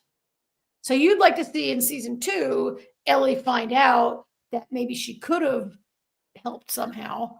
I don't know if I'd say I'd like her to find out. I think she's going to find out, and I think it's going to cause problems between them, and I think it's going to be sad no matter what happens. I mean, would I like her to stay ignorant to it? I don't know, maybe. I don't want her to hate Joel. I'm afraid she will. She'd only be mad if Joel said, "Oh, by the way, I lied to you. They did think they could figure it out, but only by killing you and taking your brain out of your skull. And so that's why I saved you." Right. Like, but I just have to assume that she's somehow going to find out. I mean, I think that. Right. The question is, would she be like, "Oh, you should have left me there and let them kill me," is the question, right? Like, yeah. And that depends I feel like she would. But again, it's debated. Not everybody's going to agree with that. Meanwhile, Fletch is consistent. Yeah, Fletch is like, throw Ellie to the wolves. Fletch Yeah, is but very love consistent. actually explained how it got. Whoops. Yeah. I I kind of agree, and that's why I said I think it really depends who you're trying to save. I mean, would you kill one random person to save your family? Probably. So it's the opposite. It really depends what side you're on that you happen to be a part of. I mean, I would not, now granted, again, I don't have kids, but I would not let my daughter be killed to save the human race. But would I sacrifice somebody I didn't know? I don't know. Maybe. I really don't know. I mean, obviously, I don't know. Would you sacrifice anyone if it was shitty, stupid science that let's just kill them right now and take their brain? Like it's no, like I think I would have to know that it was absolutely going to save the human race. But if I absolutely knew it was going to save the human race and it was going to save my family, would I sacrifice a random person? Maybe. I think it also, for me, would depend if you knew about it. Like if you were there and you met that person, then they're not so random, so maybe not. But if they just said, "Hey, we're going to kill a random person," then maybe I would feel differently. I don't know. To me, the science isn't there. I mean, and like this goes back, Golden Child, Joel doesn't want to live in a world where he feels he lost his daughter twice. I mean, that's the other part. Like which one of you typed that? Live together. That was me. I mean, Susie's not here. Susie would be like, "Hey." Joel is so traumatized. Could he lose a daughter again? Yeah, he's not willing to, and I totally understand that. And Golden Child's right. I'm sure you think differently as a parent, and that's why I'm trying to see the other side of it. Like, what if it was your kid that she would have saved? It can look at it on both sides of it, but either way, it's going to come back around to bite him in the ass. You know it is. I mean, it's a story. So yeah. Yeah. So, I'm really looking forward to watching season 2 with all of you guys in the chat, and with Fletch, who has a real conviction about this, and with all you guys, Golden Child and Ark and Jen and everyone who has like really a lot of convictions about this, and the three of us also have strong convictions about this, right? yeah. Yeah, I say fuck the human race. We suck. Yeah, I mean, maybe nature did this for a reason, right? Yeah. I swear I put up Mhm. adding this picture so it's in there. I thought I did because we'll need it next week anyway. So Sure. I know in season 2 we get new characters. We get Abby and Dina. That's why I was uploading the pictures so they're in there. I was wondering if we had Abby in there already. Yeah, I put a picture of Abby. This is and it's the actress's name is Caitlin Dever. Caitlin Dever. Caitlin Dever plays Karen, Abby. she played Loretta in Justified. Oh, I didn't watch Justified. You didn't watch it? I thought you did. Nope. I'll put it on the list. I hope I will hate it less. Who the hell did I talk about Justified? I don't know, it wasn't me. And Isabel Merced, I don't know how to say it, plays Dina. And I don't know how much we want to get into details because we don't want to spoil. No, I don't know who they are. All I know is the new show. That's all I gotta know. all I know is I remember when the season ended that game players said that the second game is more Ellie's story. She's older, she's coming to her own, and it's more I of think a storyline. I think there's a time jump. There might be. I don't know. But there's also some other new, like I've been looking at the cast. There's some other new people. Like there's a character, I don't know who she is, Catherine O'Hara. I mean, I know the actress. I don't know the character is going to play Gail. And who else? Well, they had so many excellent guest stars in the first season, Yeah. like Linsky and Nick Offerman, and people that played side stories that nobody expected, right? So, right, yeah, that could be all right. Yeah, let's see. Jen says Joel looks at Ellie like a daughter, despite the difference of blood. I think he's just on protective mode since he failed Sarah. He definitely looks for a way to cure humanity by not dying. Yes, I would agree with that. I mean, it's not that he doesn't care about the human race. I'm sure that that's what I said. Yeah, but he cares about her more than anything, and it shows that she is a daughter to him. You kind of have to cycle back to episode 3 where Bill leaves that note for Joel that says like, look, I hate people and I was kind of happy when the world ended. And then I met this one person and I realized I was put on the planet to take care of this one person. And Joel, you and I are the same. And we're here for the same reason. And he actually says like, God help the motherfuckers who get in our way, I think is the last line of his Yeah. suicide note. And I think that really now is what we saw in the final episode, that Joel was put here to protect Ellie, and God help the motherfuckers who get in his way. Yeah. Yep. He won't do anything. I mean, I'm really excited for Sunday. I want to see this. I don't know, like I know obviously a couple big story points that are coming, but other than that, I really have no clue. But what do you That's guys? a lot. That's kind of a lot. Other than maybe those things, if you know about them, if you don't know about them, but not giving away anything that will happen. What do you guys want or expect to see other than, like I said, I think there's going to be fallout from what happened, but is there anything else? Like, I'm trying to think if there's anything specifically I want to see. I just like Joel and Ellie's relationship. That's always been my favorite part of it. But I don't know. I maybe want to see. I would like to like learn more about Tommy, maybe like see more about him and Maria, I guess, because I'm assuming, and I don't know, but I'm assuming they're going to end up back there. So we'll probably. Tommy was pretty. I don't have a lot of interest in Tommy. I think he was kind of boring, and all that effort to get to find him didn't really pay off for me story wise. Yeah, I don't know. I don't know. I would like to see more of maybe him and Joel. Their interaction, I guess. But All right, well, we'll see, I guess. So I hope this. Are we about ready to wrap it up? yeah, Yeah, I was good. getting ready to get there. I just was. We had a couple. I was figured we could finish out the rest of the 2 hours we've been there. We have a couple minutes left at 2 hours, but let's see. Golden Child says, I just want to see how it differs from the game. The game took forever to finish, but it was great. I got to go back and finish the game.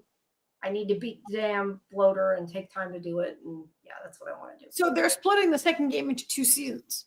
Yes. Which if you know some of what's coming, I think that there's a reason for that, but I don't mind that. I mean, I'm glad we're going to get 3 seasons. That's well, I think from what I understand, there's a lot more story. Really? In the second game. Added story too, but yeah, there is supposed to be a lot more story.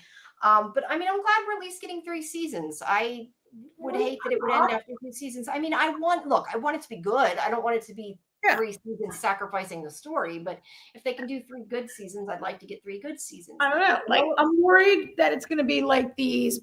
We don't want it to be Walking Dead. Mockingjay books where they kept like splitting these books into 2 the books like those Mockingjay. What are they called? Mockingjay. Without belaboring it, there was no reason to split that into 2 books. Yeah, those books are slim, and that book wasn't that good. Milk them for money. And the Harry Potter books they split to milk them for money. Well, to be fair though, the last Harry Potter book was really long. I mean, it wasn't. It didn't have to be 2 movies. It didn't have to, but I don't think. I worry that they're splitting this show for money, and we'll see. Time will tell. Yeah. The way that I look at it is the creator of the game is like the one that works, is the writer or whatever, the 2 that are. Yeah, and he's making a shit ton of money out of this. I'm sure he is, but I at least trust that the first season was written so well that I trust that it'll be a good story. I don't want to see it ruined at the, I don't want him to add more at the by ruining the show in order to add more, but if they can add more and it can be enjoyable, then I'm glad. I don't mind seeing more story because it's written by them. So, but all right. Well, this is a discussion we can have throughout the season. Yeah, we can. Well, thank you everybody for coming. Thank you everybody in the chat. At Discord, Sunday night, 9:00. We're gonna have a watch party for The Last of Us. We'll be moving the Yellowjackets watch party on Sunday night to 7:30. Just so we can do both, because I know some people still like to watch it before the live stream. But we will, of course, still have the Yellowjackets watch party when it drops tomorrow night. And actually, I've been talking to Scarlett. I think we're going to tomorrow start at 10 p.m. Before the new episode, we're going to watch the pilot and another episode that I guess supposedly is related to the finale. I don't know. But we might do that a bit earlier so we can see all of it leading up to the finale. But we'll definitely have a watch party tomorrow. Happy birthday, Jen. It's a good day for it to be on your birthday then. But yeah, we'll have that watch party. And then Sunday night, of course, is our Yellowjackets live stream with Cyborg Queen Media. And Tuesday is our roundup show. And this Tuesday, we get to talk about Doctor Who finally. I'm excited to do that. So yeah, make sure. And don't forget don't forget to send questions for tomorrow. For Taylor. Is his name Taylor? Yeah. I want to make sure I get his name right. Taylor Napier, who plays Maxim on Wheel of Time, because that is tomorrow early afternoon. So send that.